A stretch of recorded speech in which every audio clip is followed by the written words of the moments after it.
and just take a few rounds just focusing on your breath and using longer breath out, deeper breath out, and even a couple of, sigh-like breaths. So while Sam just kind of gives the horse a couple of moments to get settled and, thinking and working on the breathing, like the breathing is something that we haven't talked about today in the rider position demo. So your breath is so crucial, particularly when we have a different environment. I mean, it's dark, there's no other horses around, the horse hasn't been in here, so it's quite normal that she takes a little bit of time to settle in. But also for us as riders, yeah, that's nice.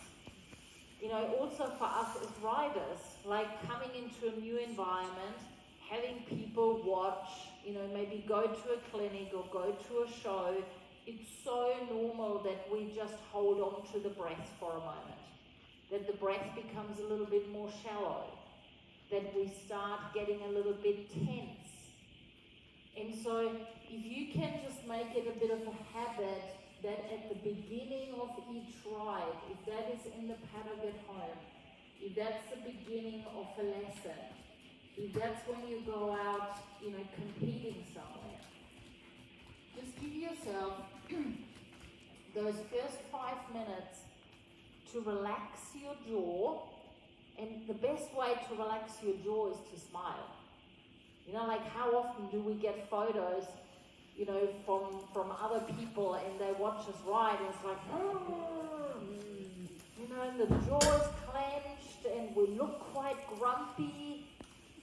And when we smile, automatically your mouth opens up a little bit, which releases the tightness and the tension in the jaw.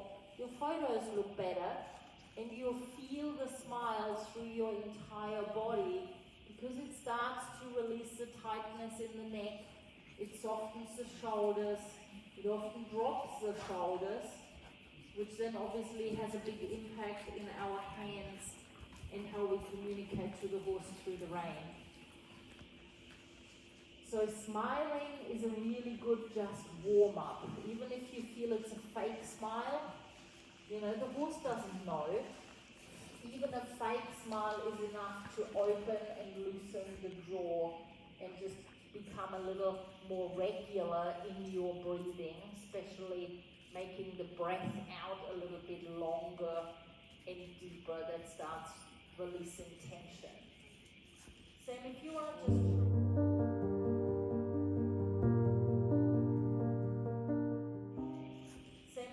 just change rein, or give her a moment just to have a look how everything looks like going the other way. Because that's also something just to keep in mind, when we've gone, 3 rounds on one rein, we go like, oh, the horse has seen everything. But horses have more like a photographic memory. So if you take a photo going on the right rein around the arena, and then you take those photos and you change direction and you go left rein around the arena looks different. So horses often walk past chairs 10 times and then they go, oh my God, someone is sitting there holding a camera, and that looked different to what it looked like when I came the other direction. So Sam, just have a smile, have a couple of breaths out. It's like she's doing so well. And it's nice just to start a ride with not putting pressure on ourselves and just going, hey, you're doing good. Just relax, just chill. Just look at everyone, get comfortable. So Sam, while we're still going to give her a couple of rounds, to see everything, and there's different mirrors there now. can you just tell me, when you focus on your breath, when you take a couple of consciously longer breath out and you start to, smile and release the jaw, what are you noticing in your body? It's gotten longer. Longer? Yeah. Like I feel very lighter. Yeah. Nice. So feeling longer in the body and feeling lighter, would you say that that is because there's maybe there's less tension there? Absolutely. And my hips are a lot softer. Yeah, awesome. So this is something that we talked about today already when we did the rider demo. Is the importance of the hips, the pelvis, being able to move with the horse. We spoke about the 3-plane movement in a horse.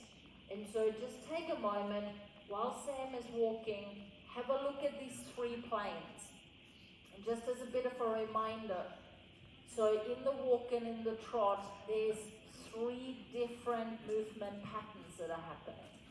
So watching the horse from behind, you'll see her bum goes up and down. Then we have the very obvious forward-backward movement as the horse's legs are moving forward and backwards.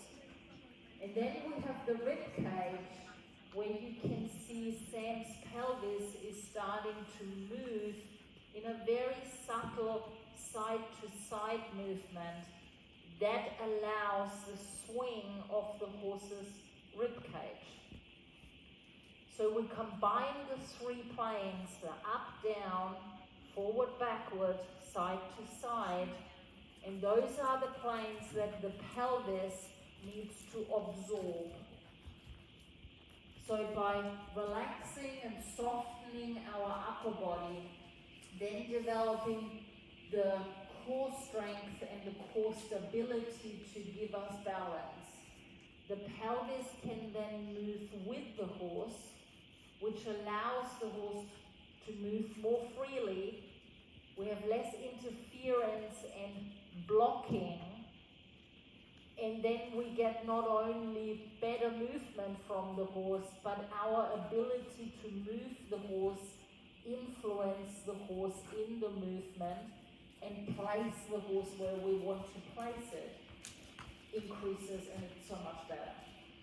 So it's all about learning to go with the horse first, then we learn to influence the horse, and eventually we'll learn to not interfere while we influence them. And that's kind of what makes the whole journey. That's why we often ride, 20, 30, 40 years and go, oh, I think I just got it. Okay.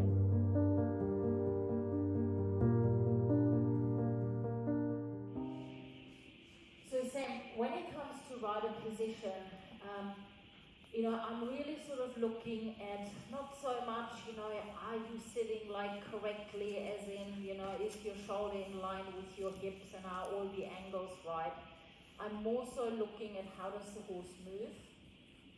How is the horse positioning you?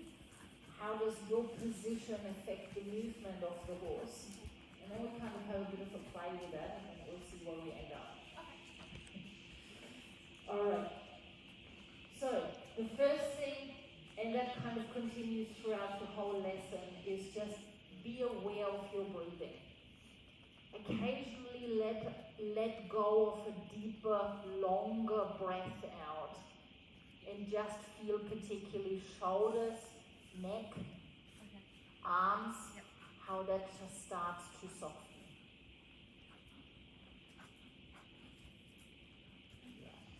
And she's already settled a lot more. She's happier now to walk past everyone, which is great. Nice. All right. Sam, if you want to just maybe pop her into a trot, we'll give her a little bit of a warm-up phase, and in that warm-up phase, it'll give me a bit of a chance just to kind of get to know both of you a little bit. Again, think of your breathing having gone from a walk to a trot. We're still warming up, so she's not in a consistent frame. That's all good. Feel your breath. Let go of one or two long breaths out. And Sam, when you take a long breath out, just if you can feel your lower back for a moment, tell me when in the breath out you feel that your lower back gets a little softer, even if that means that the horse might lose a little bit of momentum. We'll sort of look at you first, and then we're going to start to look at her. So, Towards the end. sorry? Towards the end of it. Towards the end of the breath out. Yeah, nice. So feel your core as well. So we're looking more at the lower abdominal muscles. If you can, it's kind of like, think of what it feels like when you blow up a big balloon. When we take a long breath out, towards the end of that breath out, we start engaging our lower tummy muscles automatically. And you've probably done that already when you said before that your lower back softens towards the end of the breath out, because that's often when the core starts to engage. That's it. So without having an expectation of the horse, just use that longer breath. Be aware of your core that starts to engage, and focus on or allow the lower back to soften, and then we'll have a look how that affects her. So we're letting her give us feedback. Yeah. Now, without changing anything, Sam, feel how she is asking for her neck to lengthen. Yeah. Have a look, and Sam, if you can feel the change of length of stride. So how her strides, her trot steps start to change. They start to extend. So all we're doing right now is we're breathing out. We're taking longer breaths out that help with engaging the core. From what we've done today, you know that the breath out and the softening of the lower back brings your pelvis into a slight rotation and gets you sitting more on your seat bone with your weight more shifted onto the seat bones rather than tipping forward. We spoke about the horse's ability then to lift up through the back, and a longer stride and a more elevated stride. Now Sam, because we're in a schooling session and not a competition session, I'm really happy for her neck to be a little bit longer. Because in a schooling sense, I want the neck to get longer, the pole to come a little deeper, which then makes it easier for her to lift up through the back. And you're doing a super job there.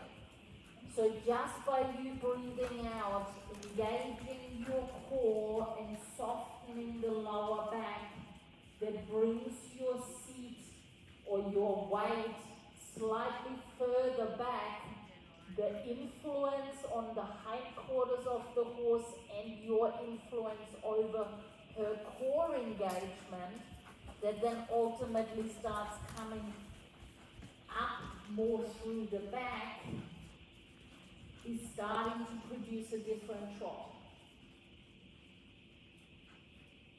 Sam, if you want to change rein and just continue doing the same thing for another few rounds. because that is really just a nice warm-up trot. So we want to say to the horse, hey, if I make changes, how do you feel about it? You know, the horse is a competition horse. She's trained for the show ring. In a competition, we want a different posture. So you were talking today about tapping under and over and she's not Yeah.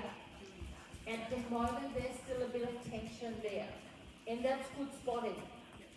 Because that's what we sort of talked about today. So have a look where the hind legs land, where the front legs land, and then have a look at the whole horse, and you can see that there's still little parts in her body where she's holding a bit of tension.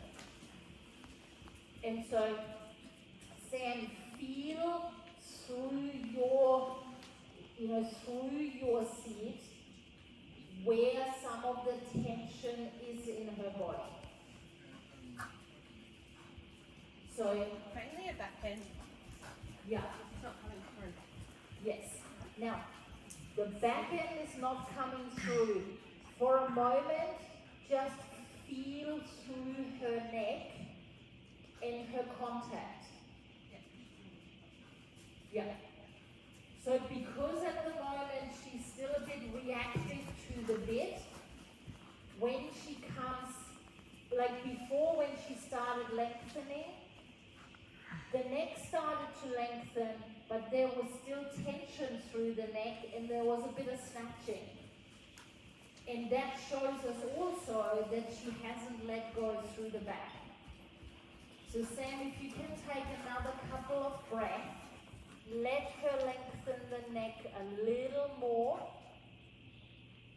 Allow her to slow her tempo if she offers. So when you breathe out and you engage your core, if her trot slows, let it. But keep the calf there to be enough to encourage her to maintain the trot, but with a slightly slower tempo. Feel your lower back. Just shift your weight a little further back by lifting your pubic bone. And it's sort of a feeling like you're drawing up a tight pair of jeans and you're drawing your belly button in. That's it. Can you see how the hind legs are starting to come a little bit more? So now, Sam, feel your inner thighs and your knees. And even if it feels a little bit messy, which it might do, can you loosen your inner thighs a little bit and then increase your calf, kind of hug a little bit more. So we're loosening and softening the thigh, and we're using the calf just to give her a little more of a hug that says, hey, see if you can do something else with your body. Keep the breathing. That's it.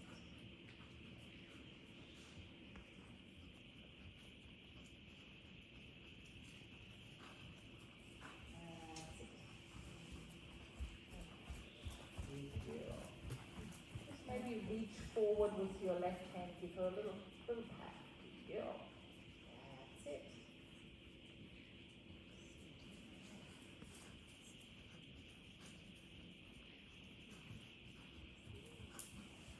So she's very much of a forward-moving horse. So she's kind of like, I know I've got a job to do, and I'm going. So then when there's stuff happening around the outside, it stimulates her a little bit. We see quite a bit of inconsistency there in her frame. She comes a bit behind the vertical, which then blocks the back in itself. And then when she comes forward, she finds it a bit hard because it changes the way she moves. She gets a little bit snatchy. Sam, are you okay if I make a little change to the way you hold your reins? Okay.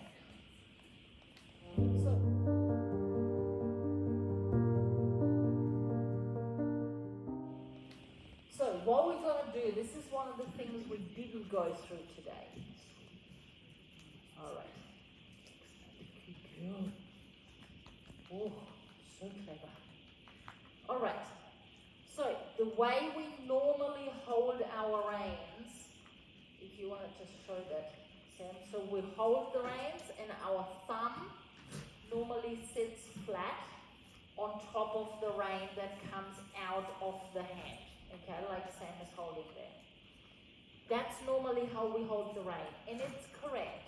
We're just going to make a little change to it. Now, can you all just make a fist? Again, like today, over-exaggerate a bit. Do you want to have your rein a bit longer? Do the same, just over-exaggerate the fist there. So we're going to have a long rein, so we're not going to use her mouth for it. If I pretend I'm the horse, and sometimes horses look around and they may pull, and so I'm pulling, you don't want to let go. So what would you normally do if I'm pulling? Because you sometimes have to hold back. Just deepen my elbow a little bit. Yes. Yeah. Yes. Can you feel how we kind of end up with a bit of a tug of war? Yeah. Yes. Good. So what happens when you hold the rein? Your strongest muscle is the muscle at the bottom of your forearm. We're going to call that our tug of war muscle. Your rein comes through your middle finger, through your ring finger and the little finger. The thumb sits flat on the rein. If the horse now challenges and looks around or gets a little bit hot and you have to take a contact, the muscle that is activated is the tug of war muscle. Yeah? We all know we are not meant to pull back, but however, the tug of war muscle is attached to the back of your elbow, unless, like you were saying, unless we hook the elbow like into our side to stop it from pulling back, it will always automatically pull back. So, take your thumb now, hold the rein, use your thumb so there's two little knuckles, joints, pop them up and have like a little hut or a house or a whatever, a hat. Now take your fingernail or the tip of your thumb and press it down into the rein until you feel a muscle that comes out of your thumb starting to activate. So if you can hold that, and now if I put pressure on, feel Feels on top. just even pop it here, put it up here, press that down and soften down here a little bit. Oh yeah. Aha. Yeah, got it. It's not my elbow anymore. Aha. Yeah. That's it. Okay, yeah, okay. It feels very weird. Do you want to go for a bit of a walk? Have a longer rein for a moment, Sam, just so that if you are okay, I'm happy if she is not in a frame right now. So just press both thumbs down into the rein, soften your little fingers. It's like, imagine you have a teacup finger. So we have to let go of some of the things we might have been told, like close your fist, hold your reins, don't throw your hands open. You're not throwing the hands open, we are just changing something that biomechanically just works so much better. Soften your elbows. Yes. Because this muscle here that we are now activating is not attached to the elbow. Your tug of war muscle is attached to the back of your elbow. You will always pull back when your little finger and your ring finger engage first. You cannot not pull back. But when we change it, we activate a different muscle. This one is not attached to the elbow.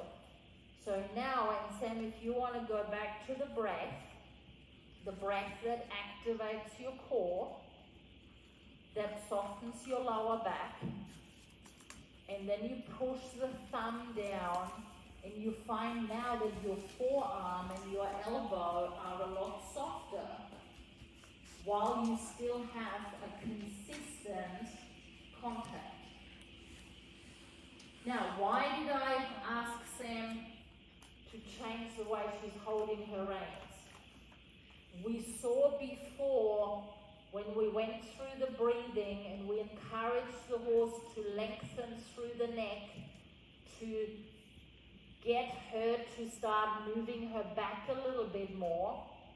She kind of told us, hey, I'm okay in a very, in a slightly over-rounded position. I'm good here, and then I'm good all the way out there. But in between, I'm not so. So, the reason that in between position is really when horses have to engage their core. And she's going, I don't have to engage it too much here, I don't have to engage it too much there, but in here, I don't know, it's a bit weird. We have to have a contact, because if we throw the rein away, there is no incentive for her to find a way to engage her core, because then the neck is too long. If we have too much of a contact, there is no incentive for her to find the core, because we've deactivated it when we get too round, too short. So this is a way of holding a contact that is setting a clear boundary. Because remember, when we train horses, sometimes we have to put a little bit of pressure on, and we have to make it a bit uncomfortable to give the horse an incentive to start finding the right answer. And often that is when it comes to position. We have to have enough, like when we did the session with Beck, if Beck would have just said to you, do every exercise twice, stay really comfortable, don't over-activate your muscles. The moment you feel a little bit of a pinch, stop. You know, we'd all be like doing Pilates forever. But would we get any results? No. So what we have to do when we train horses, because we can't have a discussion with them in the way we can talk to each other, we have to say, hey, I know what I want you to do. I'm going to give you, I'm going to set things up in a way that if you find the wrong answer, there's a little bit of it's not even discomfort, there's an energy there that says, hey, it's the wrong answer, keep looking. And the moment they find the right answer, there's instant positive feedback. When we go into a trot now and Sam is holding her reins like that, I'm going to get her to put a bit of extra calf on when the horse gets too short in the neck. That little bit of extra calf says, come on, do something else. When she then goes into that long neck position where she normally gets a bit of a snatch, you just press the thumb down, engage your core for stability, and you hold it.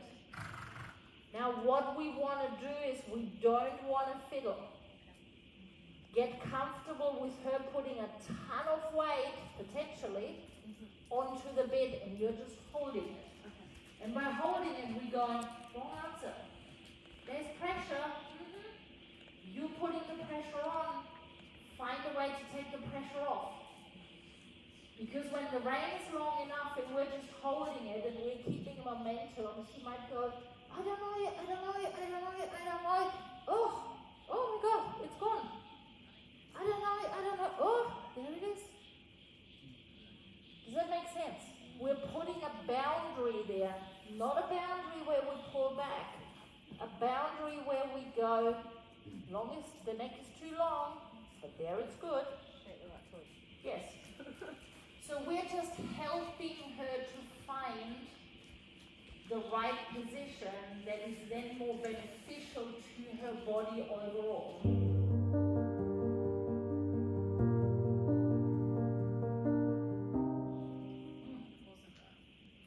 We need the neck to be longer than it was in the beginning to get the hind legs coming through. If the neck is too short, it closes off the gullet, the hyoid starts to block through the back, through the hind legs, we can't get the track up. So the neck needs to be longer, but she doesn't sort of fully understand that just yet. When she arrived at my house, she said I was going to with her to get her just to let go. Yes. So It's all very helpful. let's have a play. Shorten your rein a little bit more, because when we're going into the trot, the neck automatically shortens a bit. But have the rein long enough, and you can adjust it when we're in the trot, Sam. Have it long enough that she can find that release with an open gullet. So that looks good there. Now, soften your little finger and your ring finger, even if that feels really weird, but press your thumb down, that even if she snatches, the rein will not get longer. Does that make sense? Alright, and then when you're ready, just take that into a trot. Focus on your breathing, focus on your core, staying engaged. Keep enough calf there. Yeah, so soften your little finger, soften the ring finger. It's gonna be maybe a bit messy, let it be messy. You just push the thumb down and go, sweetie, work it out. She will have little giraffe moments where the head comes up and she hollows. And if you can just press the thumb down with a rein that is long or short enough that it creates a boundary. So you can shorten your rein a little bit there, Sam. And now press the thumb down, open your little finger. Breathe out, give her time. Press the thumb, give her time. Press the thumb, give her time. And she's now looking for different answers. She's going, can I do this? Can I do this? Can I do this? Can I do this? And we have to be patient. Press the thumb down, give her time. Breathing, stabilizing your body by activating the core. Softening your lower back. Pressing that thumb down that the rein length stays the same. And then you go, experiment. See what feels good. Breathe out. Yes. Keep that length of rein, Brooke, that is good. Even if she has a little giraffe moment at the moment, she is thinking. Because we want an arch in the neck, the arch shows us that there is a degree of core engagement happening. Because she's not dropping on her front end and just getting low. She's arching and carrying herself. So the good thing is we're having a lot less snatches. You take the tug of war out, and we don't get a reaction. How does that feel, Sam? Excellent. Yeah. Little finger and ring finger open. Thumb presses down. You just breathe out. Stabilize yourself by engaging the core. Feel how your arms can now kind of be soft, but there's still contact. Yes. That is the key. We can't achieve it when we throw the reins away, and we can't achieve it if we have a tug of war, too tight contact.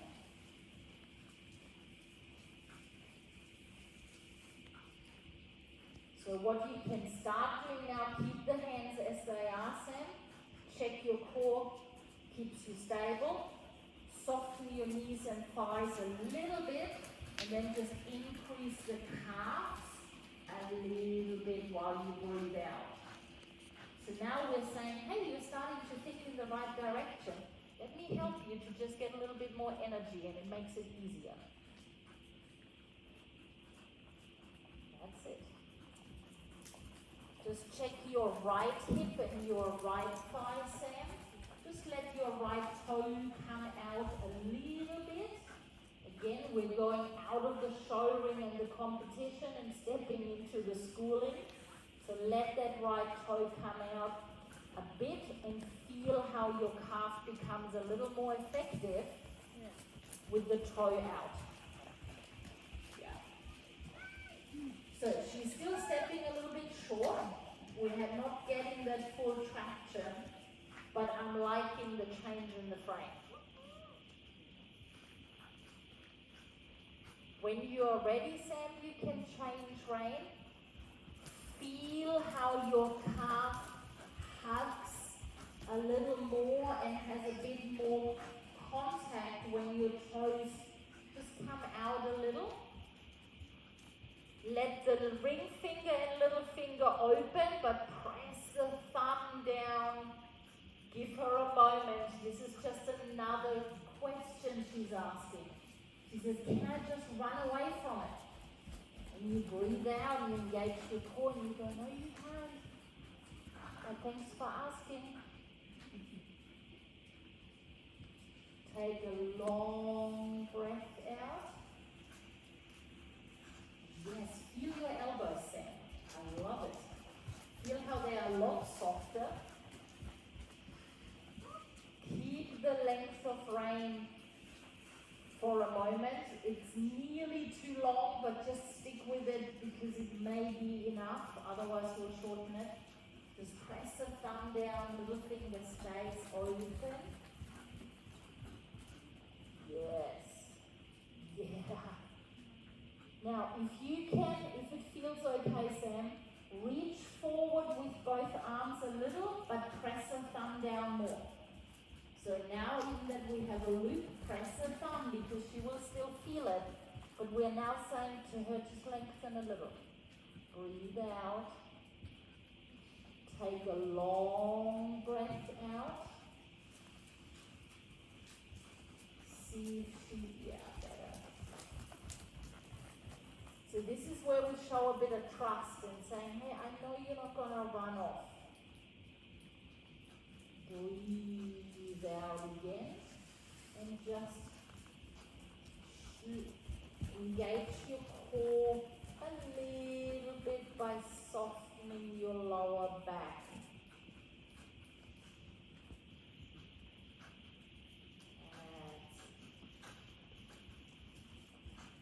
Yeah.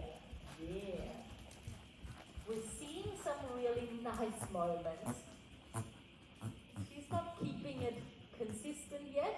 Every now and then she chokes off a little bit, but then she's going, let me explore this. This feels okay. Because we're changing quite a few things. You know, we can't expect either Sam and the horse to just get it and then be consistent. But we're seeing nice moments. Good girl. Take another big breath out. How does that feel now, Sam? Yeah. Not as hard for the back. Yes. So at the moment, she's still bracing a little bit through the back.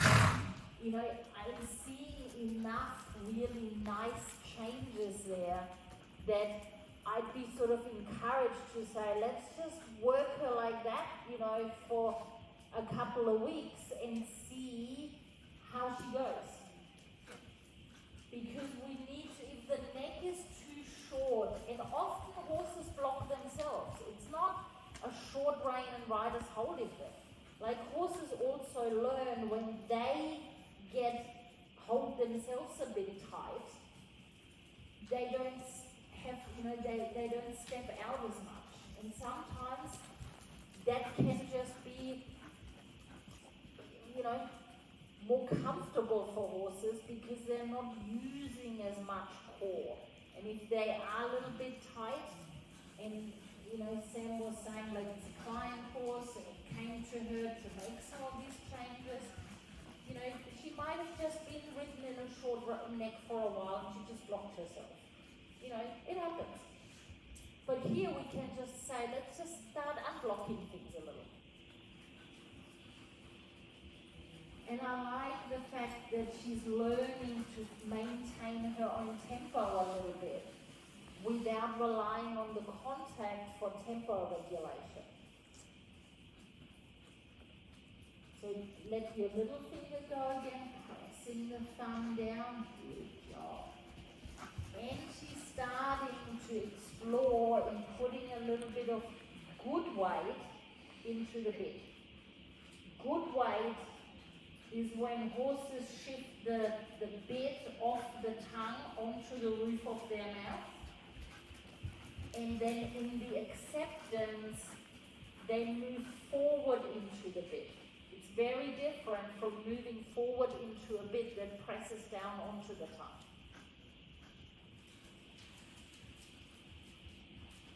That's it. Good job. Much better.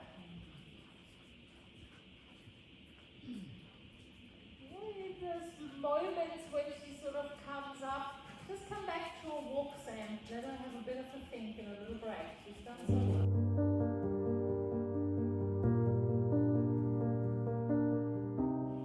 So it's nice that she's getting a bit more comfortable in sort of keeping her own tempo in a longer frame, in a longer neck, without sort of feeling she has to run away. And that just takes a little bit of time. For her to understand it, but also, for her to hold her own balance, to be able to maintain her own tempo and her own rhythm without sort of relying on what is often, the rein or the legs as a bit of a training wheel, if we look at a bike analysis. Yes, because often horses use the reins and the rider's legs for balance, to maintain their balance. And if the horse's balance themselves is not that great, they will start to lean and rely and look for, their security blanket, their balance point. And we saw that before, when you lengthened your rein a little bit, she went like, oh my God, it's gone. Like, I have to find it again. Like, where is it? And she got a bit anxious and she got by quite quick. Not because she wanted to run off, but it was like, oh, it's gone. What do I do now? She's not being carried anymore. Yes. So we just go, it's okay. Let me keep you balanced, and let's just get that confidence gradually that, hey, you can keep your own tempo. You don't need to have the reins there. Which is lovely, and she started to show us some really nice moments there.